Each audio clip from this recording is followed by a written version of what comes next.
Assam times 6ৰ সমূহ দৰ্শকক পুনতে জনাইছোঁ ৰঙালী বিহুৰ আন্তৰিক হিয়াভৰা শুভেচ্ছা।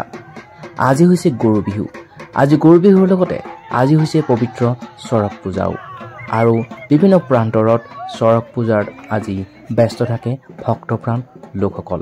সমান্তৰালকৈ সকলোৱে উদযাপন কৰে গৰু বিহু। আৰু আপোনালোকক দেখুৱাই আছোঁ আসাম টাইমছ 6ৰ দৰ্শকসকলক বঙাইগাঁও জিলাৰ বটগুৰিৰ এক বিশেষ চৰক পূজাৰ কিছু দৃশ্যাংশ দেখি আছে। বিভিন্ন প্ৰান্তৰ পৰা ভক্তসকলৰ সমাগম হৈছে, কাৰণ কিয় আজি হৈছে পবিত্ৰ এই চৰক পূজা। সমান্তৰালকৈ অসমবাসীয়ে উদযাপন কৰিছে ৰঙালী বিহুটিকো। মুঠতে ক'বলৈ গ'লে এক উখল মাখল পৰিৱেশ বিৰাজ কৰিছে সমগ্ৰ ৰাজ্যখনত।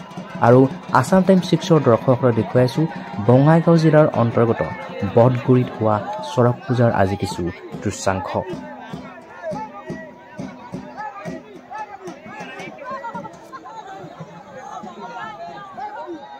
অভয়াপুৰীৰ পৰা অতুল ৰায়ৰ প্ৰতিবেদন, আসাম টাইমছ 6।